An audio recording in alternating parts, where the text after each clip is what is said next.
I think the gayest place on the face of the earth is the black church. And it's one of the most repressive.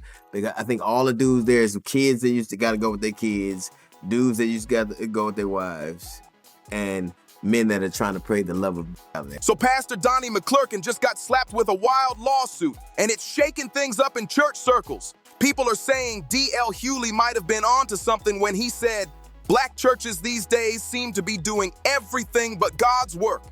According to reports, Pastor McClurkin is being sued by a man who used to work as his personal assistant. The man claims Donnie reached out to help him overcome his homosexuality.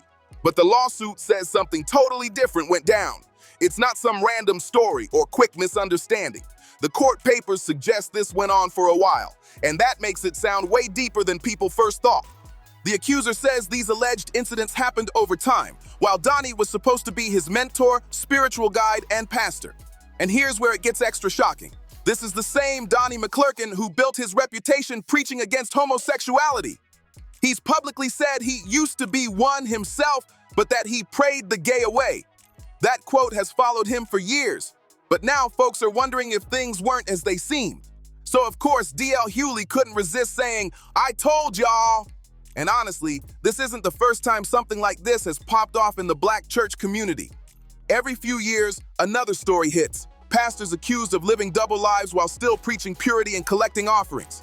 Let's dig into what this lawsuit is really saying and what D.L. Hughley had to say about today's modern church culture. All right, let's unpack this lawsuit because it's wild.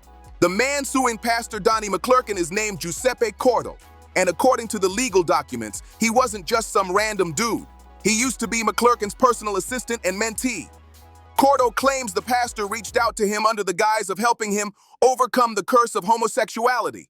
But the lawsuit paints a very different picture. So, since Corletto says he was also struggling with his own sexuality in light of his religious beliefs, Corletto sought out Donnie McClurkin in search for some guidance. The lawsuit says that while Corletto was working for Donnie McClurkin, they would have, quote, pray the gay away spiritual sessions, and during these sessions, McClurkin would allegedly touch Corletto without his consent. Tell you that this is all fabricated and untrue.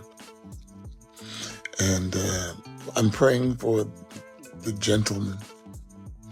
I'm praying for the gentleman. Now, for a little background, in his 2001 book, Eternal Victim, Eternal Victor, Pastor McClurkin opened up about a disturbing event from his childhood. He said his uncle did something awful to him as a kid, and McClurkin believes that experience led him to struggle with his sexuality. Later, he claimed that when he turned 40, he turned completely to God, and that God cured him, saying he was made straight through faith. After that transformation, McClurkin started preaching to other men who said they were struggling with their sexuality. He told them that he had been delivered from that life and that God could deliver them too. That message became a huge part of his ministry, and for years, he stood firm on it. But here's where the lawsuit takes a dark twist. Stopped me one day and said he never had the chance because I had you covered. I feel like running around this place. He never had the chance because I had you covered. Giuseppe Cordo says he trusted Pastor McClurkin because they both shared similar childhood trauma. Yet when they finally met, things supposedly took a strange and uncomfortable turn. The pastor allegedly showed an unusual level of personal interest in him almost immediately and offered him a job as his assistant. At first, Cordo says he thought it was just mentorship, but soon after being hired, the energy shifted. The lawsuit claims that during private Pray the Gay Away sessions, McClurkin started making inappropriate advances. Cordo says he felt trapped, torn between his faith, his job, and his respect for McClurkin as a spiritual leader. According to the filing, the emotional and spiritual confusion left him unable to speak out for a long time, especially since McClurkin was both his boss and his pastor. The lawsuit dives even deeper into the chaos, revealing how Giuseppe Corto says he was overwhelmed by shame, confusion, and emotional pain because the man he trusted most, his spiritual guide, allegedly betrayed him. According to court papers, Cordo eventually quit working for Pastor Donnie McClurkin back in 2000, but even after cutting professional ties, the pastor allegedly continued to reach out to him. Cordo's lawsuit drops a bombshell. He claims that in 2013, during a trip to a Niagara Falls hotel, McClurkin assaulted him, leaving him completely shattered. After that alleged encounter, Cordo says McClurkin even sent him an email apologizing. In that message, the pastor allegedly wrote, "I am the actual epitome of a desperate, dirty old man, pawning and groping a young man who is just looking for a friendship and a close platonic relationship with someone he wants to look to for help, guidance, and spirituality. I feel so foul, so stupid." That's a shocking statement. When I was young, when I was 8, I was 8 years old, the day of my brother's funeral, 2 years old, when my uncle took my virginity. Hallelujah. And now, come Monday, I will be 50. And my job is to turn back around and tell the young people I am now an elder. I was once young. Now I am old. And I know him to be a deliverer. I know him to be a deliverer. You don't know how many times I gave myself away to people trying to find me. I know this is not talk you hear from the pulpit, but the young people need to know I walked and I tried to find myself through other men. And it doesn't stop there. The lawsuit claims that things spiraled even further after that. Cordo says the emotional trauma hit so hard that he attempted to take his own life not long after the 2013 incident. He says he eventually left the church entirely, trying to rebuild his life. But then, in 2025, he allegedly discovered that same email again. And this time, it gave him clarity. "I didn't make this up. I wasn't crazy," Corto said. "I felt vindicated in some ways." He's literally admitting to his guilt. Now, Corto is reportedly seeking both financial and emotional damages for what he says McClurkin put him through. But Pastor McClurkin is pushing back hard. His legal team says the entire story is completely false, claiming the lawsuit grossly mischaracterizes what really happened, and that the alleged incident stretched back over decades. McClurkin even went on camera to deny the claims himself, calling the lawsuit nothing more than a money grab. His video message was confident, almost defiant. But many people aren't sure what to believe right now, especially with that alleged email floating around. Now, let's be clear. This is a civil lawsuit, not a criminal one, so nothing's been proven in court yet. But wow, these allegations are serious. What's even wilder is that Pastor Donnie McClurkin actually decided to post a video response online. Because, come on, the first thing any lawyer will tell you is, stay quiet, stay off the internet, and don't say a word. Yet here he was, putting his side out there for the world to see. And when you really break down his statement, it's interesting.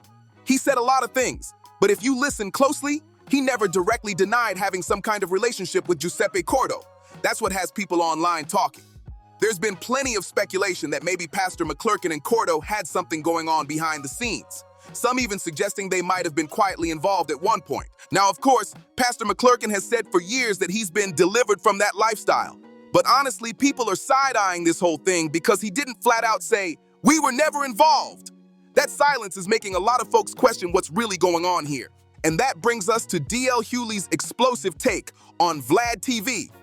According to DL, this isn't anything new. He said we've seen way too many pastors who preach the loudest against something, only to end up accused of the same exact thing they condemn. DL didn't hold back either. He went as far as saying the modern black church is the gayest place on earth because it's full of men who think they can pray their sexuality away. But beneath the shock value, DL's point runs deep. Trust me, I didn't start living until I turned 40. I didn't start living until I turned 40. Now I'm having the best time of my life because he's healed me. What he's really saying is that some people are using the church as a shield, a place to hide their real struggles while preaching perfection to everyone else. It's messy, it's complicated, and it's making people question what's really happening behind those Sunday sermons. They preach one thing on Sunday, but behind closed doors, it's a whole different story. We see it all the time. Pastors standing in pulpits, calling out people for their sexuality, greed, or sin, while secretly living double lives. Some are out here sleeping around, hustling money from their congregations, or hiding dark secrets that would shake the church walls if exposed. And let's be real, way too many predators have used religion as their cover, which makes it even more disturbing. What's worse is that the church itself often plays a role in keeping this silence. Congregations are taught to respect authority without question, to obey, to tithe, and to never challenge their spiritual leaders. That blind loyalty can turn into a shield that protects people in power instead of the ones who get hurt. So when you look at this lawsuit against Pastor Donnie McClurkin, it fits right into what D.L. Hughley was calling out. Someone preaching purity and discipline in public, but allegedly doing the opposite in private. That's exactly the kind of hypocrisy he was talking about. And if you check the online chatter, people aren't holding back. Social media is full of skepticism. Most folks are side-eyeing McClurkin, saying this sounds all too familiar. One user even commented, "It's always a lie until video, audio, or pictures prove that it's not." I don't understand the machinations of the young man's mind. He's not young, really. He's 40-some-odd years old. But I've been seeing this fellow in over, well, now it's 11 years, since 2015.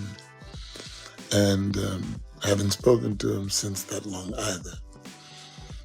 But people do things for different reasons. Most of them are monetarily motivated. And it's a shame. It's a shame because to consider yourself or to proclaim yourself to be a victim of something that didn't happen discredits the people that it has happened to. And it's a shame. But the one thing that I do know is that truth will always prevail. That statement alone hits hard because it shows just how much people have lost faith in these so-called spiritual leaders. It's a serious wake-up call for the church world. People online are seriously asking, is there even a pastor left who truly fears the Lord anymore? That's how deep the disappointment runs. One person even chimed in saying, "I'm not surprised at all. My bestie's son used to drive limos, and he picked up Donnie years ago. Said Donnie was acting real inappropriate." That kind of talk is spreading fast, and it's adding more fuel to the fire surrounding this case. So now the big question is, what do you make of these accusations against Pastor Donnie McClurkin? Can people really separate the message from the messenger when situations like this come to light? Because if someone's preaching about purity and morality but allegedly not living it out, that's a serious contradiction. And let's talk about D.L. Hughley's comments for a second. Was he just being messy and looking for attention? Or was he actually shining a light on a real issue inside church culture? His words might have sounded harsh, but maybe he was just saying out loud what plenty of folks have been thinking for years. Drop your thoughts in the comments. This conversation is far from over. Don't forget to like, share, and subscribe so you don't miss what's coming next.